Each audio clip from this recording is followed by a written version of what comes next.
দর্শক, আমাদের সাথে কথা বলার জন্য আপনারা টেলিফোন করতে পারেন, ফ্যাক্স পাঠাতে পারেন, আর ইমেইলের মাধ্যমে আপনারা আমাদের কাছে প্রশ্ন পাঠাতে পারেন। আপনারা টেলিভিশনের পর্দায় হয়তো দেখতে পাচ্ছেন, নিচ দিয়ে আমাদের সাথে যোগাযোগের নাম্বারগুলো দেখিয়ে দেওয়া হচ্ছে। আপনারা নোট করে নিন এবং আমাদের সাথে কথা বলার জন্য এখন থেকে প্রস্তুতি নিন। আমি বলে রাখছি, আজকে আমরা প্রসঙ্গক্রমে আল্লাহ তাআলার গুণাবলী নিয়ে আলোচনা করেছি, আর মহানবী আমরা মুসলমানের সংজ্ঞা নিয়েও আলোচনা করছি। কিন্তু আজকে আমাদের আলোচনার মূল বিষয়বস্তু হচ্ছে ওফাতে ঈসা বা ঈসা আলাইহিস সালাতু ওয়াস সালামের মৃত্যু। তো আমরা আশা করব আপনারা আমাদের আলোচনার যে মূল বিষয়, সেই বিষয়ে প্রশ্ন করে আমাদেরকে সহযোগিতা করবেন। আমি মাওলানা আব্দুল আউয়াল সাহেবের কাছে আবার ফিরে আসছি যে মহানবী সাল্লাল্লাহু আলাইহি ওয়াসাল্লামের হাদিসের আলোকে ফিরোজ আলম সাহেব মুসলমানের সংজ্ঞা তুলে ধরলেন। তো আরও একটি সংজ্ঞা যদি আপনি বলতেন। ধন্যবাদ আপনাকে। মৌলানা ফিরোজ আলম সাহেব সূরা বাকারার আয়াত দিয়ে মুসলমানের সংজ্ঞা নির্ধারণ করেছেন। বালা মান আসলামা ওয়াজহাহু লিল্লাহি ওয়া হুয়া মুহসিনুন ফালাহু আজরুহু ইনদা রাব্বিহি ফালা খাউফুন আলাইহিম ওয়া লা হুম ইয়াহজানুন। পরিষ্কার সংজ্ঞা স্বয়ং আল্লাহ তাআলা প্রদান করেছেন কাকে মুসলমান বলে। তাদের কোনো ভয় নেই, কোনো দুঃখের কারণ নেই।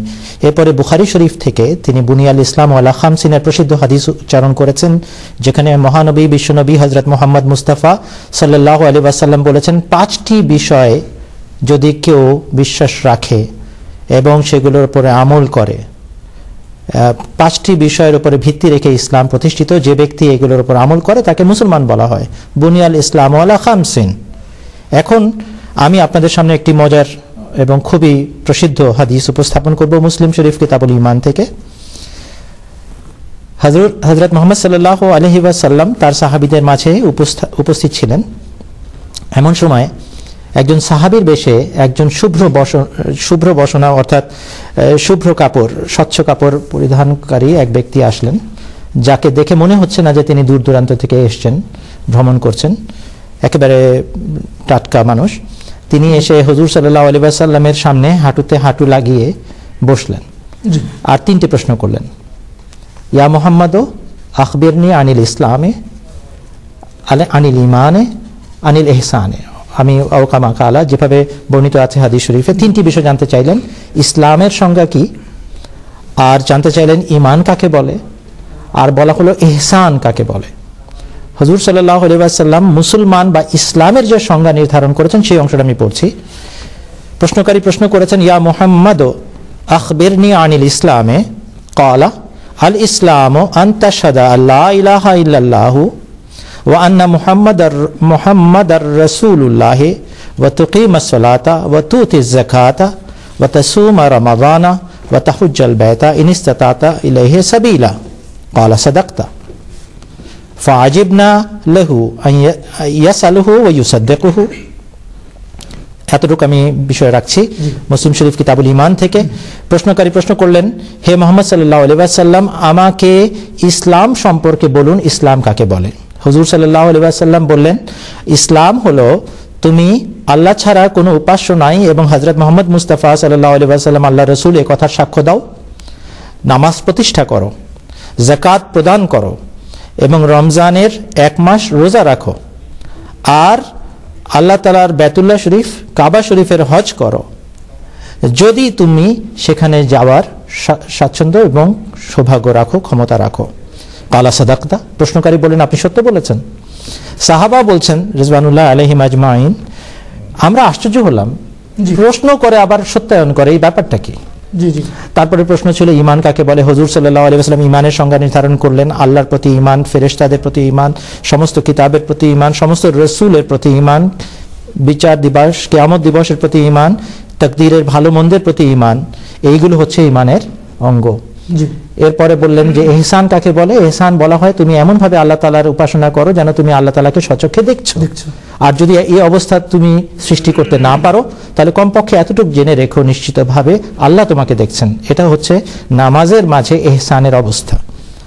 এখন প্রত্যেকটা প্রশ্ন করার উত্তর নেওয়ার পর প্রশ্নকারী বলছে সাদাকতা, আর হুজুর সাল্লাল্লাহু আলাইহি ওয়াসাল্লামের সাহাবায়ে কেরাম আশ্চর্য হচ্ছেন, এটা কেমন প্রশ্নকারী, একদিকে প্রশ্ন করে আরেক দিক থেকে সত্যায়নও করে। যখন এই প্রশ্নকারী উঠে চলে গেলেন, হুজুর সাল্লাল্লাহু আলাইহি ওয়াসাল্লাম বললেন, তুমি জানো এটা কে ছিল? তোমরা জানো? হাজা জিবরিল ইউআল্লিমুকুম দীনাকুম। এটা জিব্রাইল আলাইহিস সালাম ছিলেন, তোমাদেরকে তোমাদের ধর্ম শিখাতে এসেছিলেন, তার জানার দরকার ছিল না, তোমাদের জানার দরকার ছিল। আমার বলার উদ্দেশ্য হচ্ছে হযরত মুহাম্মদ মুস্তাফা সাল্লাল্লাহু আলাইহি ওয়াসাল্লাম প্রদত্ত সংজ্ঞা মুসলমানের কালেমা, নামাজ, রোজা, যাকাত, হজ যে পালন করবে শর্ত অনুযায়ী তাকে মুসলমান বলে। আর সত্যায়ন কে করছেন? হযরত জিব্রাইল আলাইহিস সালাম, যিনি ফেরেশতাদের নেতা। এর চেয়ে বড় সংজ্ঞা এবং সত্যায়ন আর সম্ভব নয়। যে কোনো মুসলমানের জন্য মুসলিম শরীফের এই হাদিসটি একটি বিরাট সনদ। এই সংজ্ঞার অধীনে যে ব্যক্তি নিজেকে মুসলমান সাব্যস্ত করতে সক্ষম, তাকে অমুসলমান বানাতে পারে এমন কেউ জন্ম গ্রহণ করেনি। জি, ধন্যবাদ। ধন্যবাদ মাওলানা সাহেব।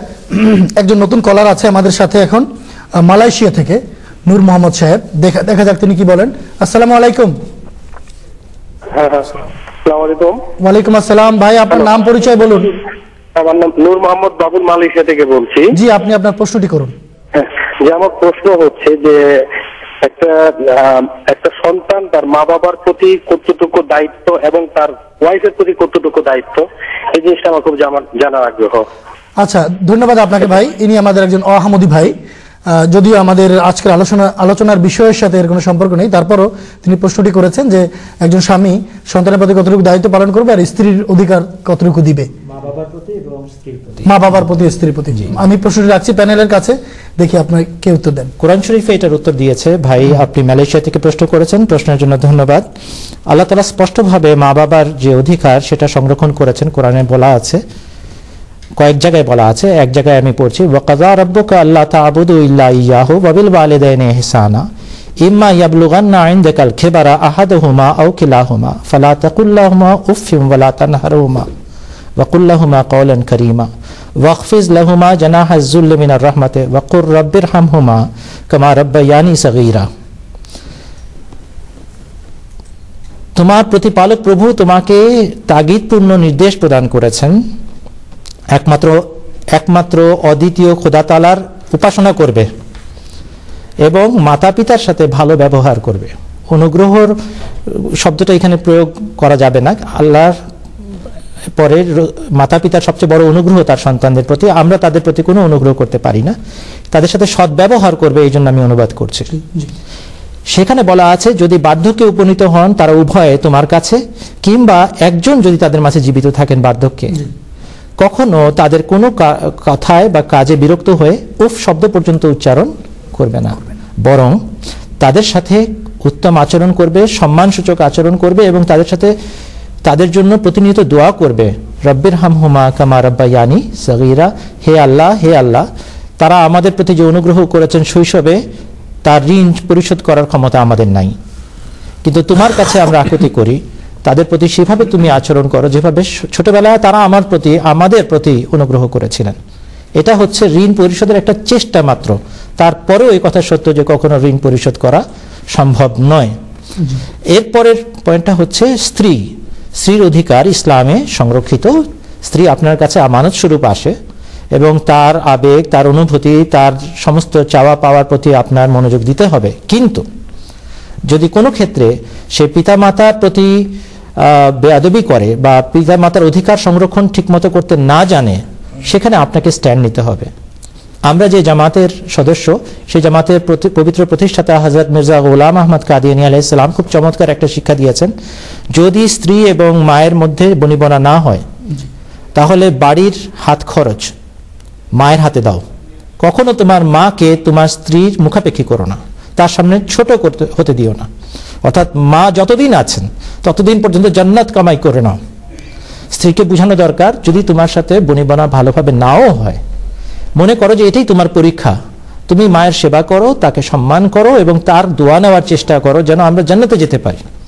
তাহলে আমার সংক্ষেপে উত্তর হচ্ছে এতটুকুই, যে পিতা মাতাকে সম্মান প্রদর্শন করতে হবে, তাদের প্রতি সদাচরণ করতে হবে, তাদের জন্য দোয়া করতে হবে, সন্তানদেরকে শিখাতে হবে এদের ছায়ায় বড় হও, এদের কাছ থেকে শিখে নাও, আর একই সাথে বউকে শেখাতে হবে এবং বউকেও জান্নাতের পথ দেখাতে হবে। এখানে আমি একটু যোগ করতে চাই। আমি মৌলানা সাহেবের পয়েন্টের সাথে যোগ করি যে যেখানে পিতামাতার অধিকারের উপর এত জোর দিয়েছে কোরআন কারীম, সেখানে কোরআন এবং ইসলাম এটিও স্পষ্ট করে যে স্ত্রীর অধিকার প্রাপ্য আছে, যা মৌলানা সাহেব বললেন। তার অধিকার এবং তার প্রাপ্য সম্মানও তাকে দিতে হবে। কোনোভাবে তার অধিকারকে জলাঞ্জলি দেওয়া যাবে না, পদদলিত করা যাবে না। এটিও স্পষ্টভাবে স্মরণ থাকা চাই। ইসলাম ইনসাফের শিক্ষা দেয়, সুবিচারের শিক্ষা দেয়, ন্যায় নীতির শিক্ষা দেয়। একজনের অধিকারের নামে অন্যজনের অধিকারকে কোনোভাবে পদদলিত করা যায় না, এটি ইসলামের শিক্ষা নয়। স্ত্রীকেও সম্মান করতে হবে এবং স্ত্রীকে শিখাতে হবে যে আমার মা, আমার জন্মদাতা মা আমার দুধ দিয়েছেন আমাকে, সারা জীবনে যদি তার সেবা করি সেই দুধের ঋণ পরিশোধ হবে না। তাই আমাদের দুজনকে সম্মিলিতভাবে তার সেবা করতে হবে। কিন্তু একইভাবে ভাই স্মরণ রাখবেন যে স্ত্রীরও অধিকার আছে, সেই ক্ষেত্রে যদি অন্যায় করেন এর জন্য জিজ্ঞাসিত হবেন।